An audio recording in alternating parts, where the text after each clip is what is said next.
Boa noite. Boa noite, pessoal, tudo bem? Estamos aqui para o terceiro episódio da série Entre Mães, promovida pela Sala do Aprender. E hoje nós vamos falar sobre uma síndrome bem rara. Pessoal, a Sala do Aprender, ela fica aqui em São José de Almeida, na rua Cônigo Acácio, número 3, bem no centro. E dentro do espaço Evoluir, né, que é o espaço onde nós temos atendimentos psicológicos, psicopedagógicos, intervenções pedagógicas e também terapia ABA. Hoje a gente está com a nossa convidada, Cristiane. A Cristiane é mãe do Miguel. O Miguel é um dos meus atendentes como psicopedagoga. E nós vamos falar de uma síndrome bem rara. O nome da síndrome é Prader-Willi, ou SPW. Essa síndrome ela não tem, né, muitos diagnósticos e a gente vai conversar um pouco a respeito, né, exatamente por causa disso, para passar informações, para trazer um pouco de conhecimento, né, para a população e também, né, para a Cristiane conversar a respeito da experiência dela. A síndrome de Prader-Willi, ela é um distúrbio genético não hereditário que ocorre no cromossomo 15, a falta de genes, a ausência deles, né? E com isso acarreta, né, diversas características para a criança que nasce com ela. Para ter uma ideia, essa síndrome é tão rara que de 12 a 15 mil nascidos, um só nasce com essa síndrome. Então, assim, tem muito pouco material disponível na internet, poucos médicos, né, falam sobre essa síndrome e muitas das vezes passa até batido. Né? Uma criança nasce, recebe alta da maternidade, vai para casa e os pais, né, não têm a orientação devida, né, a respeito, porque é bem rara, pessoal. Achei bem interessante trazer, né, a Cristiane como nossa convidada para falar sobre essa síndrome, porque quando a Cristiane me procurou, né, para que eu fizesse atendimentos psicopedagógicos com o Miguel, ela me falou o nome da síndrome, eu fiquei assim, oi? Eu não sabia nada, para ser bem sincera, eu não tinha visto essa síndrome na pós-graduação, né, no curso de psicopedagoga. Então eu fui estudar sobre a síndrome. Miguel tem 1 ano que ele está em atendimento aqui na Sala do Aprender. E nesse tempo eu fui estudar a respeito, né, e pude observar que é muito raro a gente achar um artigo com consistência, né, e até mesmo sem consistência, porque é bem raro mesmo a gente achar conteúdo que aborde esse assunto. A síndrome de Prader-Willi, ela tem como as principais características a hipotonia, o hipogonadismo, hiperfagia e comprometimento cognitivo, transtornos comportamentais e a característica mais forte, né, na criança, né, até mesmo no adulto, é a obesidade. A obesidade ela é bem presente se essa criança não receber as intervenções ou os cuidados devidos, né, necessários para que ela não desenvolva, né, a obesidade. E no caso aqui, né, no nosso caso de hoje, o Miguel ele tem, né, uma apraxia na fala. E não são todas as pessoas que têm, né, tem mais características. Essas que eu citei são as mais comuns, são as que aparecem mais nos casos, né, existentes, mas tem bem mais características, bem mais sintomas, né, digamos assim. E a SPW, ela é diagnosticada através de uma análise do DNA. É necessário que se faça, né, exames específicos para estar sondando, né, os cromossomos para identificar essa síndrome. E não é muito comum, como não é muito comum, então também, né, igual eu já falei, não tem muito material disponível, né. A Cristiane, ela vai passar para nós a experiência que ela está tendo, né? O Miguel hoje está com 10 anos, então são 10 anos de caminhada, 10 anos de experiência, né? E espero que nós venhamos, né, acrescentar. Já quero agradecer todos aqueles que já entraram, que já estão aí. Também agradecer aqueles que vão assistir essa série, porque esse episódio, assim como os outros, né, ele também ficará disponível no Instagram da Sala do Aprender e também no Instagram da Cristiane. Pessoal, também quero falar que a Sala do Aprender, aqui a gente não trabalha somente com crianças especiais. Nós atendemos a todos que precisem de uma intervenção, né, pedagógica, de avaliações psicopedagógicas e da terapia ABA.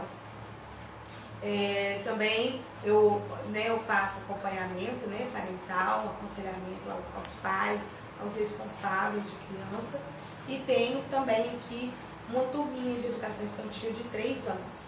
Então, a Sala do Aprender está promovendo essa série entre mães, porque eu vi a necessidade de divulgar, de falar, né, sobre os assuntos que nós já trouxemos até hoje, né? E esse em especial, como é muito pouco divulgado, né, é pouquíssimo falado, para mim ele chama mais atenção. E devido a isso, eu hoje estou um pouquinho nervosa. Mas tá dando tudo certo e vai continuar dando tudo certo.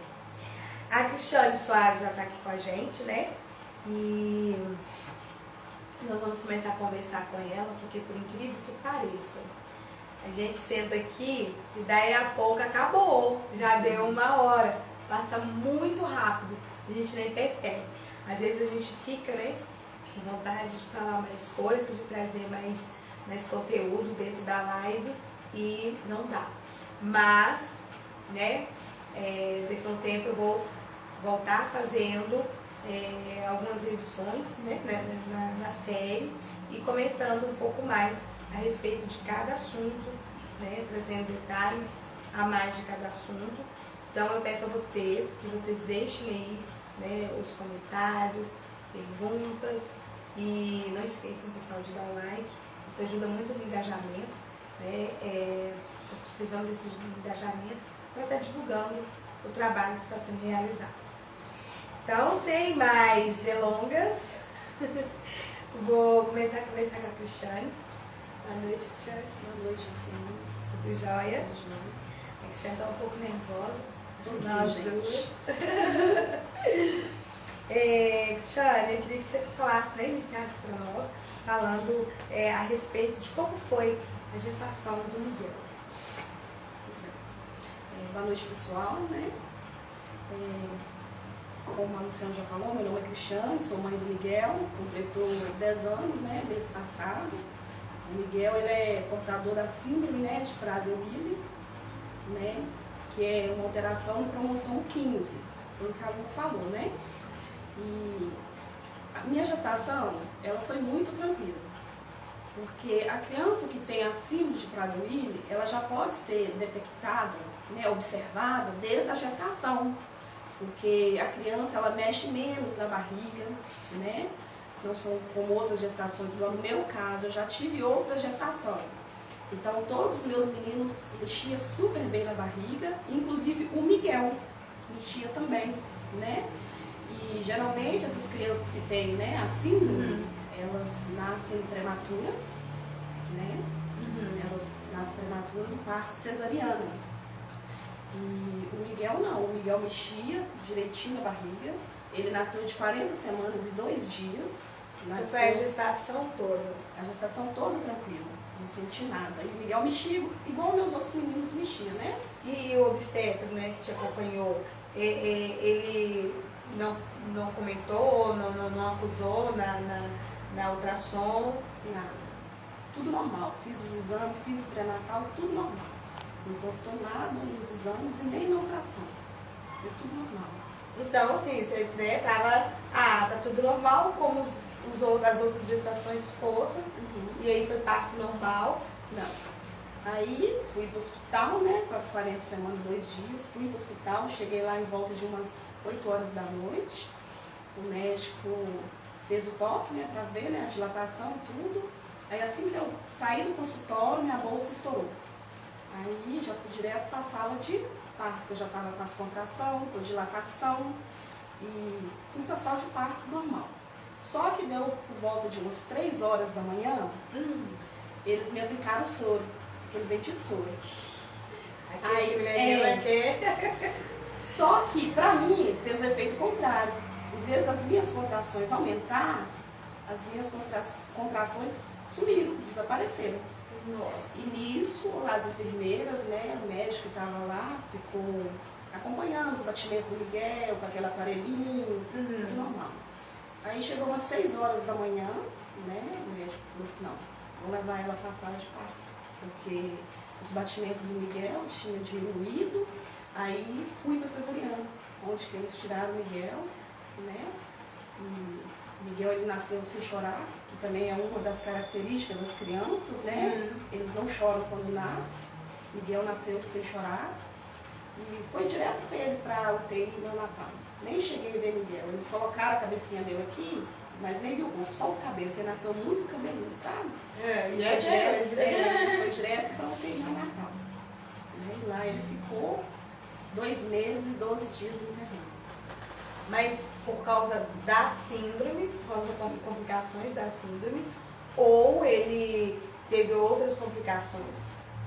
É por causa da síndrome, mas só que os médicos não detectaram porque o Miguel tinha essa síndrome. Em 2 meses e 15 dias. 2 meses e 15 dias. Miguel nasceu, por ele entrar em sofrimento, né? Ele acabou ingerindo líquido, ele fez, né, fezes na minha barriga, engoliu, né, aquele líquido junto com as fezes. Aí precisou ficar no CPAP, e teve que aspirar também, né? E ele ficou 22 dias no CPAP. E na sonda para alimentar, que ele não conseguia alimentar. E ele nasceu com hipotonia, que era aquela criança... é bem fraquinha, né? Aquela criança molinha, parecia um boneco de pano. Mas fizeram o cariótipo, fizeram ressonância magnética, fizeram teste de pezinho, não deram nada nos exames do Miguel. E os médicos não sabiam que era síndrome de Prader-Willi. Eu só fui descobrir quando eu saí, né, do Miguel, quando ele estava com 8 meses. 8 meses depois. Ele estava com 8 meses. E uma das características é a criança se alimentar e não sentir que se alimentou, né? Então, eu acredito que o choro seja constante, né? Uma criança que mama e não, o cérebro não entende que ela mamou e que aquela mamada é o suficiente, né? Para ela seguir ali uma soneca, ele vai ficar no choro, né? Não, muito pelo contrário. É mesmo? Eles são crianças super tranquilas, nos primeiros meses de vida, a maioria da parte do tempo deles é só dormir. Quando chora, o choro deles são bem fraquinhos, mas quase não choram, né? E eles também não têm interesse pela alimentação, não. Por mais que essa síndrome causa, né, a obesidade, mas eles não sentem fome, assim, nos primeiros meses de vida. Nos primeiros meses. E isso é uma situação, assim, preocupante, né? Porque pode baixar a glicemia, né? Pode ter a desidratação, ainda mais uma criança que, no caso, né, é só a amamentação, né, no seio. Se ela não dá indícios de que está com fome, né? E isso pode acarretar uma desidratação, né? A queda, né, da glicemia. Mas nada disso ocorreu comigo. Não. E foi assim, lá no hospital ainda, vou contar rapidinho. O Miguel ele ficou 22 dias no CPAP, né? E continuou na sonda de alimentação, que ele não conseguia sugar, né? Nem a chuquinha, nem o peito. Ficou. Quando o Miguel ia inteirar quase 2 meses, né? Que ele estava no hospital, a médica me chamou. A médica falou assim, ó, mãezinha, nós vamos ter que fazer a gastro pra gente liberar o Miguel, porque todos os exames que nós fizemos não deram nada, e ele só está com dificuldade para mamar, então nós vamos fazer uma gastro, né? E vamos liberar o Miguel. E a gastro é o quê? Uma intervenção cirúrgica? É um exame? É aquela que coloca assim para a criança alimentar, pela sonda. Uma sonda. Uma sonda pro lado de fora do corpinho, a criança vai para casa com a sonda e vai continuar alimentando pela sonda, né? Até eles criarem força, né? Para conseguir sugar. E mesmo no meio disso tudo, nada do diagnóstico. Nada do diagnóstico. Beleza, aí a médica falou. Aí eu falei com a médica assim, ô doutora, dá um prazo pro Miguel, porque eu tenho certeza que ele vai conseguir mamar. Aí ela tá assim, quanto tempo você quer pro Miguel conseguir mamar? Eu falei assim, me dá um prazo de 1 mês. Aí ela falou assim, eu não posso dar um prazo de 1 mês, eu te dou um prazo de 15 dias. Dentro desses 15 dias, se Miguel conseguir mamar, tá liberado. Se não, vai ter que fazer a gastro e ele vai sair para a gastro no hospital. E assim foi feito. Passou a primeira semana, nada de Miguel mamar. Passou a segunda semana, chegou na segunda nada, era a última semana. Chegou na terça nada, chegou na quarta nada, chegou na quinta nada. Chegou na sexta-feira, o Miguel, com a mãozinha, fez assim, arrancou a sonda. Isso era 9 horas da noite. Que ele mamava de 3 em 3 horas. Aí a enfermeira veio para dar ao Miguel, né, o alimento pela sonda. Aí eu falei com a enfermeira assim, aqui ela tirou a sonda, deixa eu tentar dar ele a chuquinha, né, dar ele o leite pela mamadeira. Aí ela falou assim, tudo bem, mas se ele não conseguir mamar, tem que colocar. Que é a responsabilidade delas, né, se acontecesse alguma coisa. E assim foi feito. Aí Miguel conseguiu mamar a mamada de 9 horas, conseguiu de meia-noite, conseguiu de 3, deu 6 horas da manhã, tinha troca de plantão de 7, né? Pessoal, ele tá conseguindo mamar, então eu vou deixar a moça que vai entrar no outro plantão, eu vou passar para ela as informações. E assim foi feito. Graças a Deus, Miguel, ele mesmo tirou a sonda, ele mesmo conseguiu mamar e não precisou fazer a gastro e nós fomos embora para casa. Maravilha, né, Cristiane? E a gente como mãe, a gente não quer, né? Nada que seja contrário do esperado, considerado normal, né? É verdade. Deus foi muito bom. Foi um milagre, né? Foi um milagre. Eu falo que Miguel é um milagre da minha vida. Eu falo, sabe por quê? Que a médica chegou, quando ela pegou o Miguel e chamou nós, eu e o pai dele, numa salinha. Miguel era muito novinho, né? Devido à hipotoniia. Ela pegou ele e disse, ó, olha, mãe, essa criança. Eu guardo até hoje as palavras que essa médica falou. A expectativa de vida dessa criança. Pelo jeito ele não vai andar e nem falar. Não esqueça dessas palavras. E hoje, assim, cada passo do Miguel, cada palavra que ele fala, por mais que ele tenha dificuldade devido à síndrome, devido também, né? À apraxia da fala que ele tem. Assim, para nós é um milagre. E ele comunica, viu, pessoal? O Miguel comunica bem. O Miguel lê, né, Cristiane? O Miguel tem uma letra muito bonita, letra cursiva, muito bonita e tem pouco tempo, né? Que a gente conseguiu avançar com ele. Aqui na sala eu faço com ele todo o treinamento de coordenação motora fina e preparando ele mesmo para que ele possa ter autonomia, né? E para isso, né, a pessoa precisa, né, saber ler, saber escrever, conhecer os números, né? A minha batalha agora com ele já está sendo um dos números. Chegamos até o 40, ele consegue pronunciar bem e estamos caminhando devagarinho. Eu falo com ele, Miguel, cada vez que você vem, a gente avança um passo. Eu gosto muito de falar com os meus alunos e os meus atendentes que a gente está jogando um joguinho e que cada fase, cada vez que eles aprendem algo, ou quando eu determino alguns itens, né, digamos assim, eu falo para eles, olha, é como se fosse um bichinho que tivesse no joguinho, um personagem, e ele tivesse que pegar uma moedinha ou ele tivesse que comer uma frutinha. E cada vez que eles aprendem, eu mostro isso para eles na realidade. Não só para o Miguel, mas para todos. Eu falo com eles, olha só, você passou de fase, você pegou 10 moedas. Quando eles aprendem, quando eles atingem o objetivo proposto a eles, né? Ou seja, uma criança que não é típica ou atípica, não importa. Eu uso essa técnica com eles. E assim, eu tenho obtido, graças a Deus, bons resultados, né? Assim como os alunos que têm, né, TDAH, tem um que ele ficava muito inquieto, e aí na hora que ele chegava, eu brincava com ele e falava, olha, você precisa vencer uma fase, né? E esse também está sendo com o Miguel. Hoje eu falei com ele, Miguel, é só mais uma fase, você precisa pegar uma moedinha. Quando você pegar essa moedinha, você fez um ponto. E assim, quando você tiver 10 moedinhas, a gente está passando de fase. Né? Eu acredito que tem, né, esse tipo de defeito. Com certeza. O Miguel, ele veio, ele tinha muita dificuldade com sons, devido também, né, à dificuldade de fala. Ele falava, o 3 ele falava que era 6. Hoje ele fala 3 e ele consegue escrever a palavra 3, né, direitinho, lembra até do acentozinho. Então isso pra gente que tá no dia a dia com o Miguel, são conquistas, né?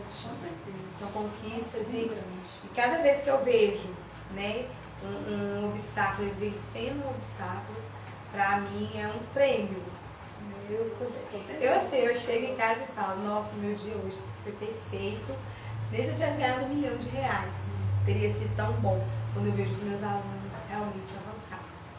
E Cristiane, quando foi aí, depois que você saiu, né, a médica falou isso, né, palavras pesadas, uma mãe que acabou de ganhar um neném, ouvir, né, ainda mais você que estava esperando que fosse correr tudo certinho, tudo bem, como dentro igual às outras, né, gestações, e aí veio essa surpresa, mas mesmo assim, né, ele tem passado 2 meses e 15 dias, hospitalizado e tudo, eles não conseguiram, então, te dar um diagnóstico do que seria. Aí saímos do hospital, né? Aí foi aquela luta para ir para os médicos. Ia num, ia no outro e ninguém descobria, né? Até um dia o médico falou assim, olha, vamos fazer o exame da genética.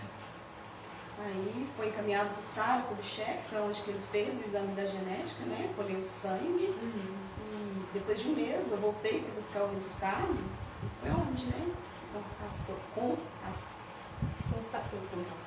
Constatou. Isso aí. Desculpa, tá, gente? É um nervosismo. Que Miguel era portador da síndrome de Prader-Willi. Mas isso ele já estava com 8 meses, quando ele fez o exame, né? E provou que ele tinha essa síndrome. 8 meses de idade. Mas antes disso, era, nossa, vários médicos. Era uma luta constante.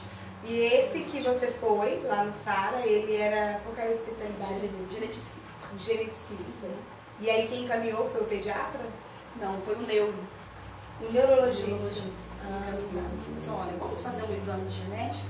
Aí nós pegamos e fomos fazer esse exame de genética. E é importante essa pergunta, isso pelo SUS, ou vocês fizeram um plano de saúde, né, devido ao pago, como é que foi? O do Miguel foi pelo SUS. Porque o caso do Miguel foi tão conhecido que quando a gente chegava nos hospitais, os médicos já sabiam do caso dele. Aí esse neurologista conseguiu um encaminhamento para que nós levássemos direto no Sara e fazer o exame. Porque se for pagar, ele está em torno de R$ 1.500 a R$ 2.000 o exame da genética. É bem caro, pessoal. Esses exames, esses tipos de diagnóstico, eles acabam ficando caros para os pais, para as famílias. Não é fácil. Também tem, né, depois de tudo isso, ainda tem as questões da medicação, né? Isso. E aí vocês receberam o diagnóstico, né? E como foi, Cristiane, receber esse diagnóstico? Olha, Lu, desde quando o Miguel nasceu, nós sabíamos que tinha algo, né, de errado. Porque devido a hipotonia, que era aquela criança molinha, não chorava direito, não conseguia mamar, né? Então a gente sabia, tinha alguma coisa, né?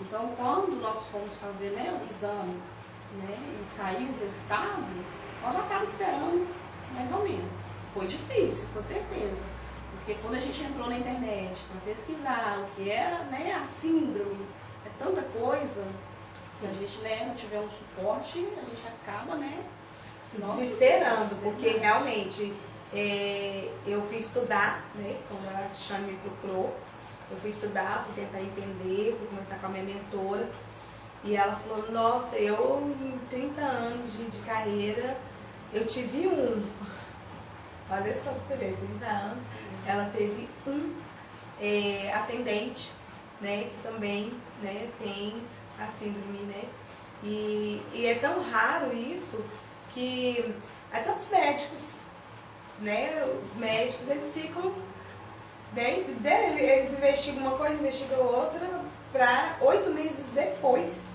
né, o neurologista no start falar, vamos fazer um exame, né, para saber o que é, né, então, assim, aliás, nem dá para saber, né, na verdade eu estava investigando, estava atirando para ver se acertava. Em questão dos médicos, em saber, quando, né, saiu o resultado, que eu levei, né, para o posto, que eu tinha já acompanhamento com o pediatra no posto, que eu cheguei e falei, né, da síndrome, ele falou assim, nunca ouvi falar. E até hoje, tem lugares que eu levo o Miguel em certos médicos, porque geralmente troca, né, de médico. Eles chegam e falam, ele tem síndrome de Prader-Willi. Muitos não sabem o que é. É uma síndrome muito rara. Porque de 12 a 15 mil nascidos, um nasce. É bem raro. E, né, durante minhas pesquisas, meus estudos, eu li que falta um pedacinho, né? E a especialista que estava falando, ela falou, um pedaço tão pequenininho, né, lá do cromossomo, mas porém ele tem, se eu não me engano, 28 genes que a gente precisa, né? Precisa deles para funcionar, né? E aí a criança que nasce, né, com essa síndrome, nasce faltando, né, esse pedacinho lá no cromossomo 15, né? Ela não é hereditária, né, Cristiane? Não tem assim, um tio teve, o avô, sei lá o quê, o pai da criança, ou a mãe, não é isso. Não é hereditário, né? É um distúrbio mesmo genético e não vai passar, né, para outra criança, né? E aí, Cristiane, o que mudou, né, depois do diagnóstico, né? A gente sabe que já tem 8 meses, né? E passaram-se 8 meses de ida aos médicos, pediatras, né, ortopedistas. E aí, para chegar até aí, depois que você chegou, você recebeu o diagnóstico, o que mudou na vida de vocês? Né? O que foi que, sei lá, aconteceu algo que vocês pararam para refletir, para pensar? O que mudou na rotina de vocês? Olha, antes de descobrir a síndrome, nós já levávamos o Miguel em vários médicos, né, especialistas. E depois que descobriu, aumentou, foi mais. Porque aí tinha que entrar, né, com todo aquele processo de fono, de terapia ocupacional, de psicólogo, de fisioterapeuta. Então, assim, era constante a nossa ida nos médicos. Isso mudou bastante, né? Pra gente que era acostumado, né? Sair menos de casa, aí passou a sair com mais frequência. Né? Levando o Miguel nos médicos para fazer os acompanhamentos, né? Nessa época você tinha outros filhos ainda pequenos, menores? Sim, o mais novo estava com 8 anos. 8 anos. Você teve um suporte, alguém te ajudou, né? Meu esposo. Assim, a minha família, né? Minha irmã, quando eu precisei, ela ficou com meus meninos, né? Quando o Miguel nasceu. Eu fiquei no hospital com o Miguel durante a semana e voltava para casa só aos finais de semana. Minha irmã ficou com meus meninos para mim, né? Meu esposo me ajudou muito, ele levava, né, nas consultas. Porque do nascimento à ida para casa foram 2 meses e 15 dias, né? Aí os outros tinham que ter alguém ali para poder auxiliá-los, né? Não foi fácil, mas Imagina. estamos vencendo, né? E aí, o que mudou para vocês depois disso, na vida de vocês, como casal, como pais? É uma coisa que eu falo, né, que muda na vida do amor. Como eu já tenho outros meninos, eu tinha paciência. Só que quando você tem uma criança com essa necessidade, né, maior, você tem que ter a paciência dobrada. Dobrada. Porque tudo na vida a gente muda, né? Sim. Então, assim, eu falo que é a paciência que mudou em relação a mim, né? E as mães que não têm, vai ter que ter, né?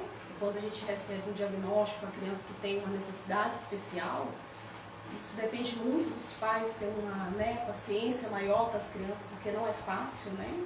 Igual no caso do Miguel, ele é uma criança assim, mais mole para fazer as coisas, até para comer, né? Então, assim, tem que ter paciência mesmo. Ele não consegue receber uma ordem, você fala com ele assim, Miguel, faz isso, isso, isso. Ele não consegue acatar 2, 3 ordens que você dá para ele. Tem que ser uma de cada vez. Um comando de cada vez. É, um comando de cada vez. E tem que falar assim, o mais claro possível para ele entender. E com poucas palavras. Poucas palavras. Poucas palavras. Se aqui comigo, né, quando eu dou um comando para ele, já teve vezes eu falar, Miguel, pega a caneta pra mim lá no armário, vem cá e senta.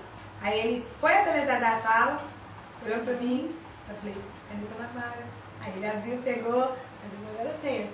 Então assim, a gente tem que falar, né, com poucas palavras, repetir, porque muitas vezes a criança, ela não atende um comando, né, rapidamente, não é porque ela é uma criança pirracenta, né? É porque ela é uma criança pirracenta, porque ela vai processar aquilo ali no tempo dela, dentro do que ela consegue, né? Ela não consegue ter um processamento, você falar assim, numa brincadeira, suponhamos, corre, pega a bola, vai pegar a bola. Até que ela entende que ela tem que correr, pegar a bola e voltar, as outras crianças já voltaram. Então a gente tem que ter como profissional e como mãe, tem que ter esse entendimento. E aí a gente tem um desafio. Eu falo, gente, pessoal, porque eu também, né, tenho um filho, né, que é especial. E aí a gente tem que ter todo o jogo de cintura, né, Cristiana, com os outros filhos, para que os filhos não pensem assim, minha mãe agora prefere. Tudo que acaba acontecendo, né? E por mais que a gente lute para que isso não aconteça, momento ou outro, né? Porque são todos crianças, eles acabam realmente achando isso, né? Sentindo dessa forma, né? Nem é porque a criança quer, né? Condenar o irmão, disputar com o irmão, não. Porque realmente isso ocorre. Né? Queria saber de você se isso ocorreu, né, na sua casa. Sim, infelizmente ocorreu. Deles achar, né, que eu tinha mais carinho, mais amor pelo Miguel, né, e na verdade não é, né, porque ele precisava, né, de um cuidado maior, mas até eles entender, né, a situação do Miguel, aí acaba pensando nisso, né, infelizmente. E aí ocorre, né, as brigas, as birras, né, movido ali pelos ciúmes. E realmente, pessoal, não é fácil. Quando a gente tem um filho que demanda mais atenção, mais cuidado, né, a gente tem que saber lidar tanto com os filhos que nós já temos, como com aquele que chegou, né, e passar, né, amor. Uma coisa que eu usava muito com os meus filhos era que um tinha que cuidar do outro, principalmente na minha ausência. Até mesmo com meu filho, né, que foi diagnosticado com deficiência intelectual e paralisia cerebral, até mesmo com ele, eu usei essa tática. Eu falava, né, a Lúcia cuida da Isabela, a Isabela cuida da Daniele, a Daniele cuida da Isabela, a Isabela cuida da Lúcia, a Lúcia cuida do Alif e o Alif cuida de vocês três. E vocês três cuidam do Alif. Porque eu não queria, né, que elas pensasse, né? Que o Aleph era o queridinho, privilegiado, ou que ele podia fazer tudo e que elas não, como se elas estivessem sendo punidas por alguma coisa que elas nem tinham feito. Então, assim, a gente precisa criar isso, né? A gente precisa ter esse dinamismo para conduzir os nossos filhos e para que ocorra da melhor maneira possível, né? E Cristiane, uma coisa que eu falei, né, nos outros 3 episódios, junto com as mães, né, com a Vitória e com a Renata, foi acerca do preconceito. Né? O Miguel já sofreu algum tipo de preconceito. Isso é com certeza, né? Nessa sociedade que nós vivemos, né? Infelizmente, é muito preconceito, né? Mas assim, presencial eu nunca presenciei não, sabe?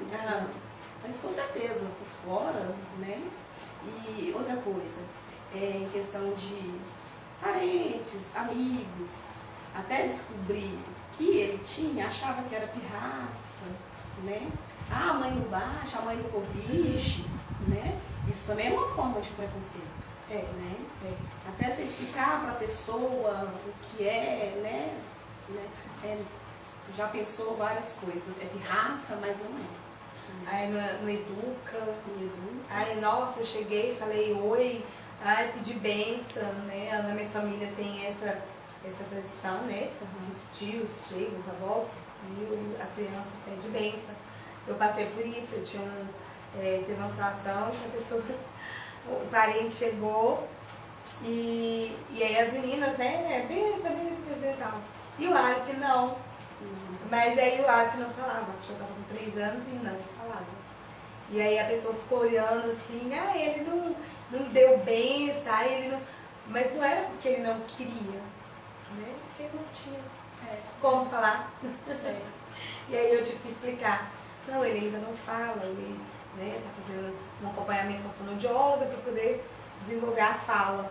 Né? E na época eu nem sabia, né? Porque também o diagnóstico do Aleph foi bem assim, complexo e eu só tive ele depois que o Aleph estava com 12 anos de idade. Nossa, então foi um tempo muito grande e, né, foi por isso que eu fui estudar, né, porque eu queria auxiliar meu filho, ajudar meu filho no que eu pudesse e exatamente, né, preocupada, né, com o desenvolvimento dele. E aí, como que você fez? Né, a gente já falou, você falou que presencialmente não, né? Você nunca presenciou, espero que não presencie. Verdade. Eu posso falar por experiência que quando teve situações que o Aleph estava com pessoas e ele sofreu, mas o Aleph mesmo não percebeu. Ele não percebeu aquilo. Eu é que percebi. Então na hora eu segurei, olhei para a pessoa, respirei fundo, até 3020, para não responder, e fui para casa. E aí a gente fica pensando, como que vai ser o futuro? É muito difícil esse momento, porque aí o filho, né? O filho tem quem? Tem a mãe, tem o pai, tem os irmãos, né? E é meio complicado, né, a gente soltar uma criança nesse mundo onde que as pessoas não vão compreender, né? E é uma luta. E como que foi? Quais foram os primeiros sinais, assim, de atraso de desenvolvimento depois que você conseguiu perceber? Porque aí você tinha que também começar a listar tudo isso para estar passando para os profissionais, né?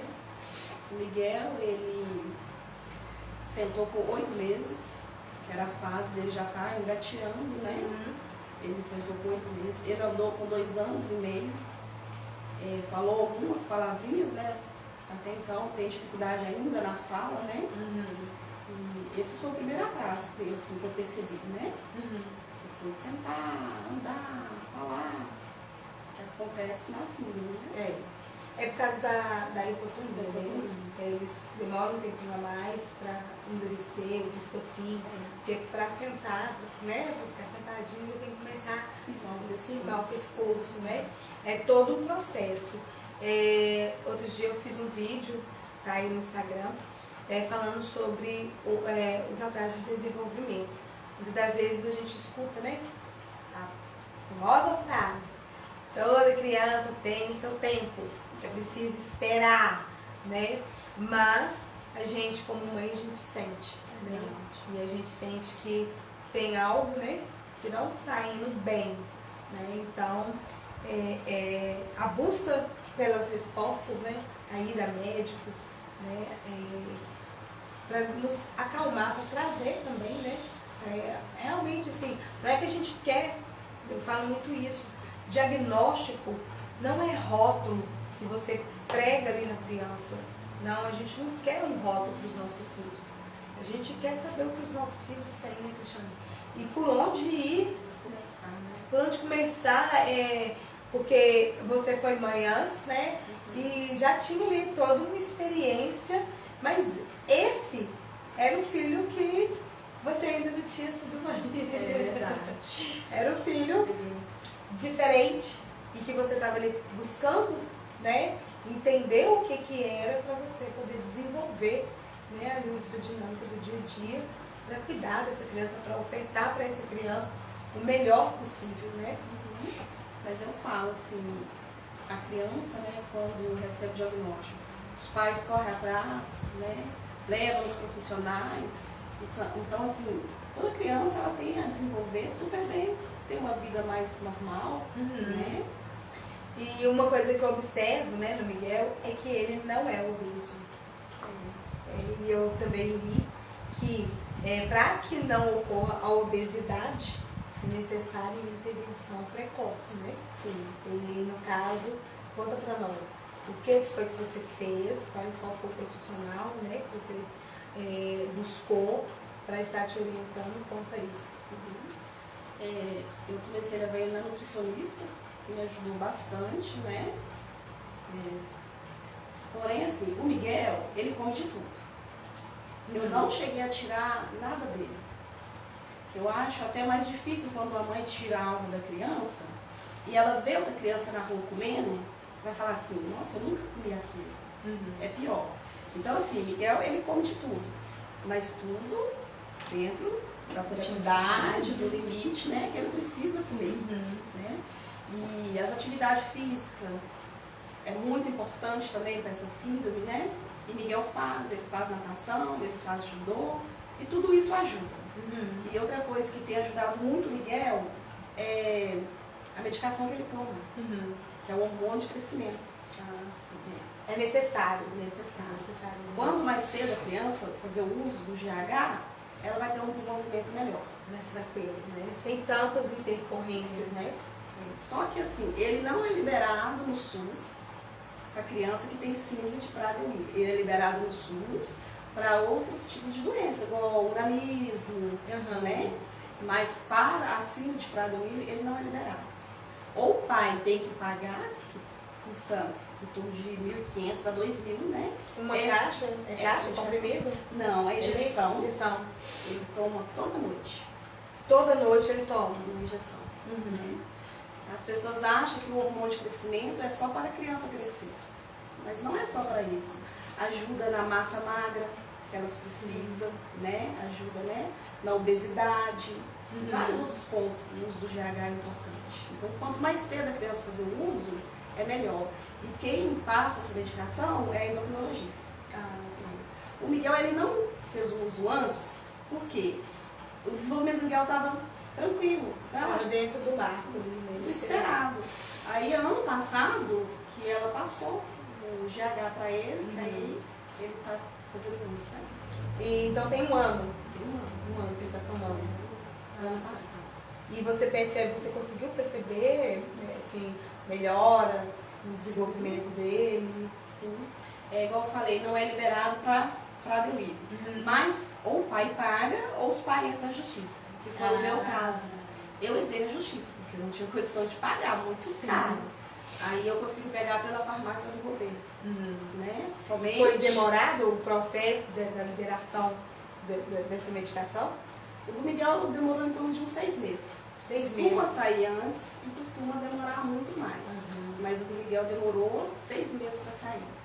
E aí, quando você fala que você entrou na justiça, qual foi o procedimento que você teve que fazer? Eu fui, né, na Defensoria Pública lá mesmo, do fórum, e lá os advogados entrou com o processo, né, encaminhou para o juiz e depois foi liberado. Uma coisa que deveria ser, né, mais liberado, mais rápido, que não deveria ter tanta burocracia, né, porque a família já está ali com a criança, já está ali sem saber o que fazer, e ainda tem que se preocupar, né, com burocracias que não deveria ter, deveria ser mais fácil, né? Essa é a verdade, né? Essa é a realidade. O sistema deveria funcionar melhor para atender, para receber um cidadão, né? Porque o Miguel é um cidadão, né? Direito, né? Mas infelizmente a gente tem que lutar muito, brigar muito. E na escola, como que foi? Vamos falar um pouquinho do desenvolvimento escolar do Miguel. Como que foi a educação infantil? Como que está sendo agora, né? O ensino fundamental? Em relação às outras crianças, né? Nós sabemos que o Miguel ele é mais lento em relação às outras crianças. Mas ele está conseguindo sim, acompanhar na medida do possível para ele. Esse lento não quer dizer que o Miguel não aprenda. O Miguel aprende de uma maneira diferente, bem diferente, mas aprende. Por isso que é importante, né? Ele tá na sala de RE, né? Ele tem, né? Eu tenho contato da professora dele, que acompanha ele lá. Então, assim, é importante isso, a escola ter essa sala para receber esses alunos, né? E em relação à inclusão escolar, né? Você gosta, você acha que atende as necessidades dele? Sim, ele estuda na escola regular, né? Ele tem uma professora que acompanha ele, né? Que é de apoio. Ele tem essa professora, né? Que ajuda ele. É igual eu falei, ele vai acompanhando assim, o tempo dele. Mas ele está conseguindo sim acompanhar. Mas ele chega lá. E assim, ele é uma criança ativa, viu, gente? Muito ativa, bem reativa. Ama nadar, né? Ele aprontou um outro dia na escola. O sábado letivo, teve aula lá, Miguel foi para a escola. O que é que Miguel me apronta? Fomos buscar ele na escola, chegou lá com o cabelo cortado, meteu a tesoura assim. Teve nem como consertar com a tesoura, teve que passar a máquina. Tá bem curtinho. Hoje já cheguei aqui e falei, Miguel, o que aconteceu com seu cabelo? Mas acontece, tem coisas de criança, né? Coisas de criança corre mesmo. É prova de que, né? Ele é ativo. É uma criança também que tem bastante imaginação. Eu gosto muito dos desenhos que ele faz. Ele é bem imaginativo também. E, Cristiane, o nosso reloginho já foi apontado para nós, viu? Eu te falei, parece que 5 minutos nós estamos aqui. O que você espera para o futuro do Miguel? Uma pergunta bem... Assim, a gente, todas as mães, né? É um futuro melhor para o filho da gente, né? Lá na frente eles têm as oportunidades, né? Mais que há muito preconceito na nossa sociedade, mas em questão de serviço, né? Hoje em dia tem as vagas com as pessoas, né, deficientes, né? Isso ajuda muito, né? Mas eu prefiro assim, viver um dia de cada vez.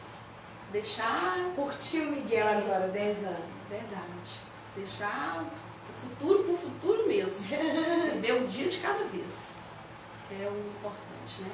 Que às vezes a gente tem muita preocupação quando a gente pensa no futuro. Sim, a gente tem que pensar no futuro, com certeza. Mas é igual eu falei, quando a criança ela é acompanhada, ela é assistida, né? Ela pode ter uma vida normal. Né? Então eu espero isso para o Miguel. Um futuro bom para ele, mas eu prefiro pensar um dia de cada vez. E hoje, né, você falou aí, assistida, né? Hoje o Miguel, ele visita quantos profissionais? São 11.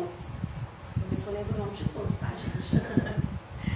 Ele faz acompanhamento com a endocrinologista, o neurologista, psicólogo, fono, otorrino, nutricionista, pediatra, oftalmo.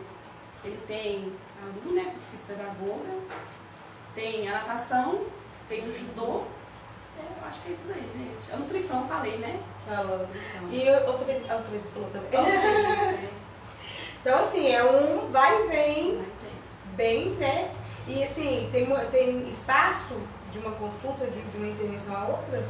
Hoje em dia, as consultas dele são de 6 em 6 meses. A endocrinologista que acompanha ele é de 3 em 3 meses, devido ao uso, né, do hormônio que ele está fazendo, então tem que ter acompanhamento, né? Aí nela ele vai de 3 em 3 meses. Igual o cardiologista, eles de ano em ano, oftalmo também de ano em ano.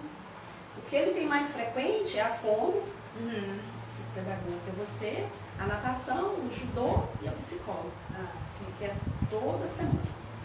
E pessoal, todos esses médicos, né, que o Miguel visita, é necessário, né, porque se houver, né, algo, alguma intercorrência, né, devido à síndrome, né, Cristiano, ele precisa estar acompanhado, né, pode desenvolver, né, obesidade, recorrente a isso, tem problema com colesterol, ou diabetes, escoliose, né? Pode também ter problema, né, de vista. Sim. Então, todos esses profissionais que a Cristiane, né, tem que visitar com o Miguel para esse bem-estar dele, para que ele se desenvolva, né, de uma maneira correta e saudável, né? Que é o que todos os pais querem para os filhos, né? Que a criança tenha o mínimo, né, de sofrimento mesmo, né?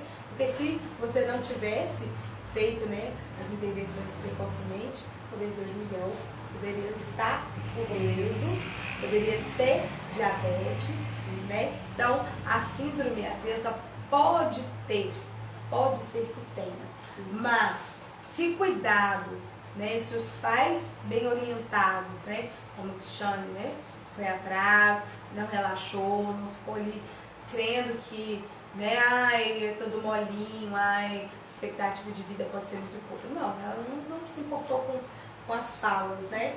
E pelo contrário, ela foi buscar, né, entender o que estava ocorrendo ali com o bebê que ela recebeu, que ela ganhou, né? E foi buscar maneiras, meios, né, para que essa criança se desenvolvesse saudável, porque se essa criança, né, obtivesse o aprendizado que ela vai precisar. Toda criança, gente, toda criança, independente do diagnóstico, ela tem capacidade de aprendizado. Não só criança pequena, bem pequenas, né, mas adolescentes, às vezes, que passou aí batido e tal, os pais no momento ali não tiveram, né, como correr atrás, né, e hoje já está numa idade de 12, 13, 15 anos. Mesmo assim, mesmo essas que já estão na adolescência, né, ou que já estão na idade adulta e não pôde ter um atendimento psicopedagógico, um atendimento, né, de AEE na escola, apesar que a AEE, né, Cristiane, é algo novo nas escolas, não sempre existiu, não sempre existiu, é algo novo, né? E também ainda existe escolas que não tem essa sala de recurso, né, com um profissional ali para estar ajudando os professores, para estar auxiliando aquela criança, né? Outra coisa também é a auxiliar de sala, né? Isso também é novo, não tem muito tempo que essas crianças, né, que têm alguma dificuldade de aprendizado, não. É bem recente isso. Então, às vezes, uma criança que já está aí por volta, né, um adolescente, né, que já está aí por volta de 16, 17, 18, 20, já entrou na idade adulta, mas não aprendeu, tem sim como aprender. É claro, vai ser mais demorado, vai ser um tempo mais longo? Vai, mas tem. Eu, por exemplo, eu tenho um atendente que ele já está com 20 anos, ele vai terminar o ensino médio agora, no final deste ano, e está aqui comigo, né? Realizei avaliações psicopedagógicas e estou realizando intervenções pedagógicas com ele. Por quê? Porque esse cérebro ainda pode aprender. Vai levar um pouco mais de tempo? Vai. mas pode aprender. Eu não acredito que tenha, né, crianças que não possam, são incapacitadas de aprender. Todas podem aprender fazendo a intervenção da maneira correta, como elas precisam, né? E, Cristiane, nosso reloginho ali tornou a apitar.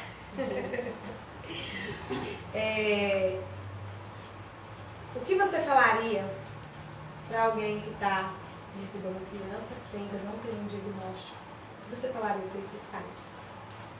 Olha, os pais que estão passando por este momento, né?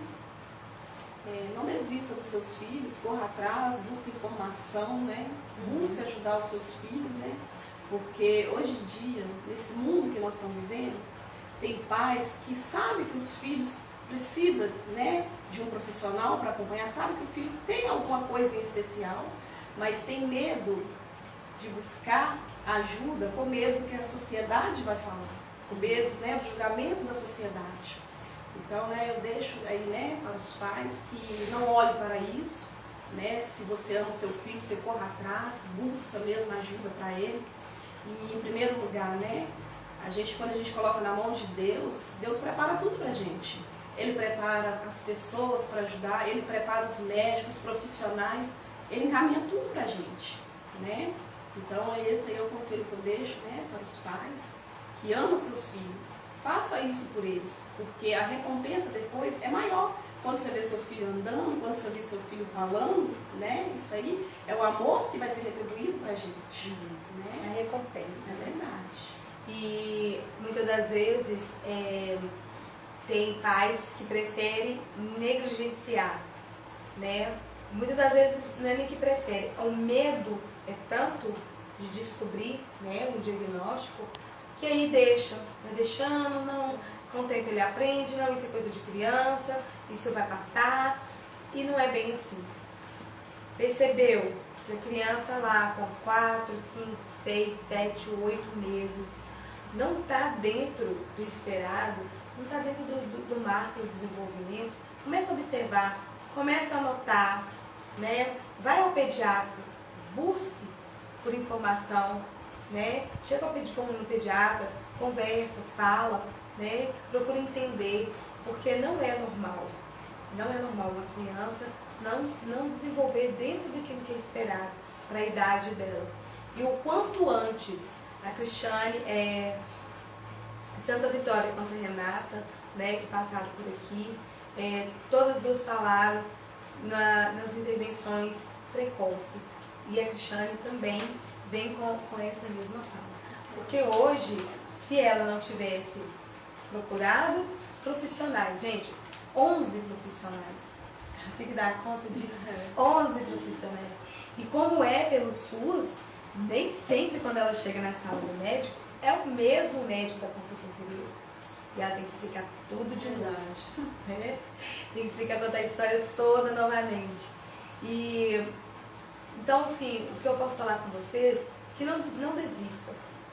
Não achem, não fiquem pensando que com o tempo vai ir, ele vai desenvolver. Não, isso é pirraça, isso é manha, é porque é muito mimado. Gente, nem sempre é. Menor sinal de atraso no desenvolvimento, busca informações, né? Busca realmente, né, saber o porquê que essa criança não está desenvolvendo. Paulo, nós temos alguma pergunta?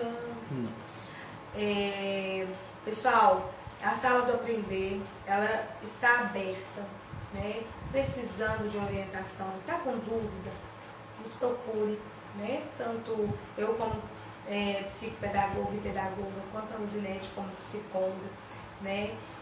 Nos procure, né? Venha tirar as dúvidas, né? Faça aí uma listinha do que não está, né, dentro do esperado para os seus filhos e procure, né, alguém, um profissional para conversar. Eu estou aqui na sala do aprender, disponível, né, para tirar a dúvida de vocês, para conversar com vocês a respeito do desenvolvimento dos filhos. Se precisar de uma intervenção, de um teste, né, a gente realiza. E o importante é não deixar o tempo passar esperando o start da criança. porque isso não acontece, independente do diagnóstico. Tá bom, pessoal? Quero agradecer a todos que estão presentes, assistindo ao vivo. Quero agradecer também, né, os que irão assistir depois. E muito obrigado. A Cristiane é a nossa terceira mãe. A semana que vem teremos, vai ser ao contrário, a Rosinete vai estar me entrevistando, o bate-papo vai ser ao contrário.